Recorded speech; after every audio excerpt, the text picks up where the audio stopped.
In this segment, we are going to take an example of shooting method. We are going to take a second order differential equation, but it's a boundary value problem, and try to figure out how we can use shooting method to able to solve this particular problem.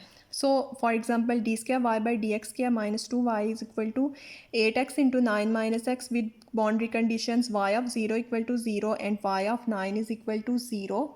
So what you are given is that these are the two boundaries at x is equal to 0 and at x is equal to 9 are the two boundaries, and the values of y here will be equal to 0.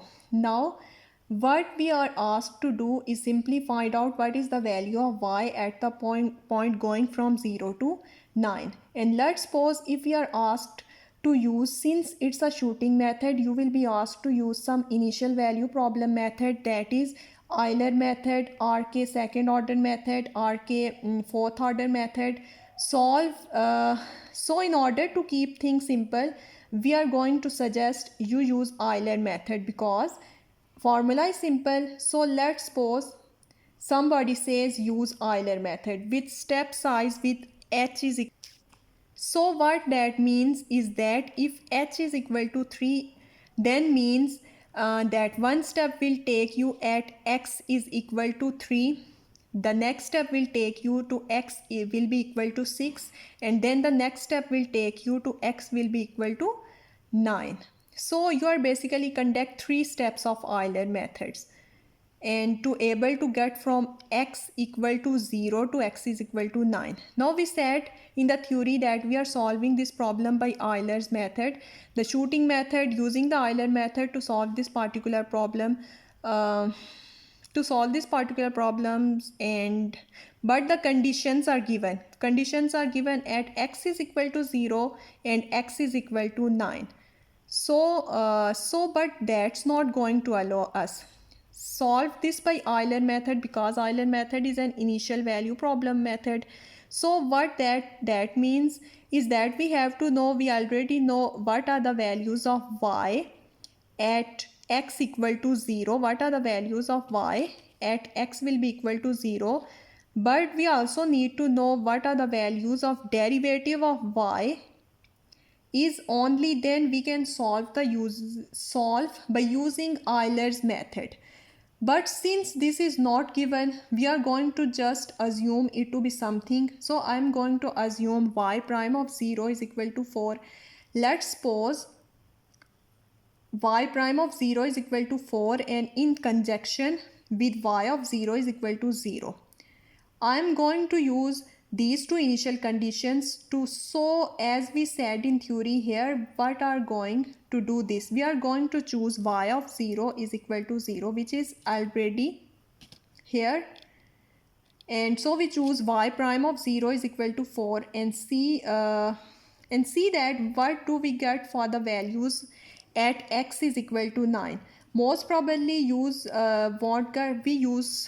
get x is equal to 0, but based on what we have to do is we have to choose what this initial value of y prime of 0 in which we assume, so that we can get a value of which is close to 0, and that will be whole point of solving this particular problem. So let's go to see and how we are using to go about doing that. So the first thing which I have to write down is that I have to write d square y by dx square in the form of the function of x, y and dy by dx, and that will turn out to be equal to d square y by dx square will be equal to 2y plus 8x into 9 minus x. And also, since it is a second order differential equation, we know that all these initial value methods such as Euler method, RK second order method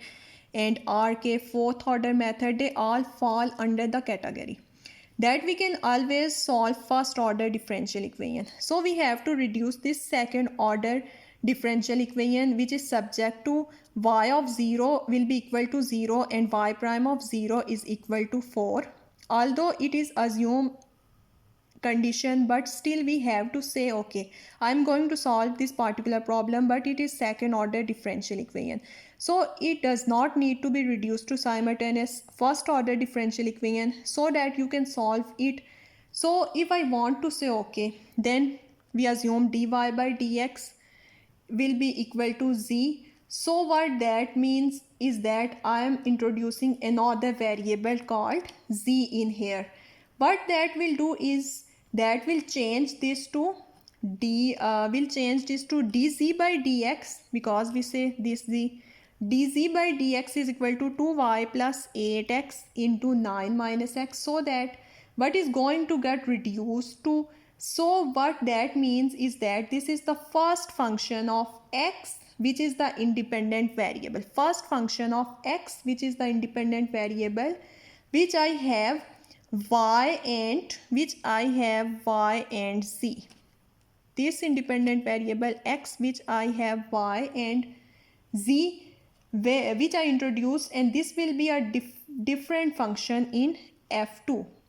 But still functions of the independent variable x and the first independent variable x and the two dependent variable y and z.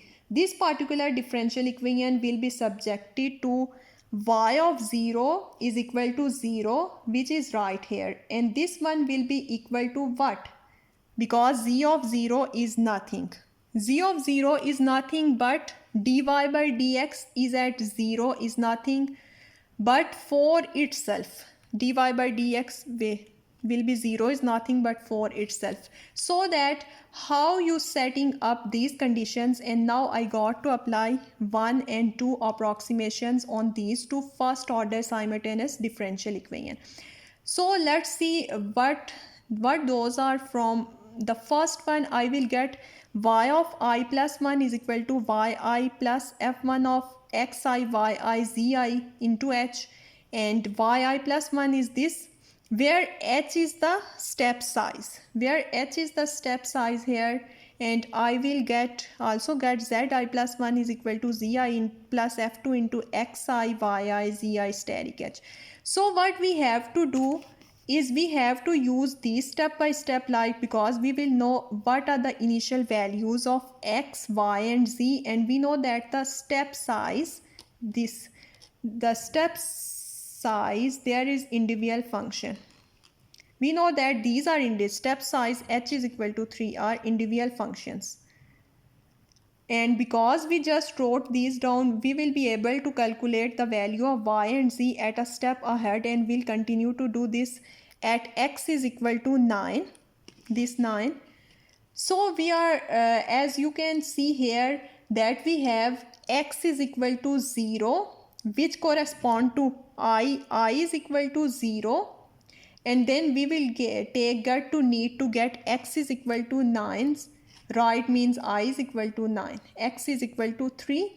I will be equal to 1 here. X is equal to 3. I0, I1, I2, I3. X. Then, so here that we have x is equal to 0, which correspond to I will be equal to 0. And then we need to get x is equal to 9. So that it will be x is equal to 3. I will be equal to 1. There, because this first step size and i's will change, let's x is equal to 6 and I will be equal to 2. And this will 2 and this will be that's right, yes, I is equal to 3. That's how the i's are going to work. We are going to start with I is equal to 0 and up to I is equal to 1, which correspond to the value of x equal to 3. Then I is equal to 2, that correspond to x is equal to 6. Then I is equal to 3, that corresponds to x is equal to 9 there.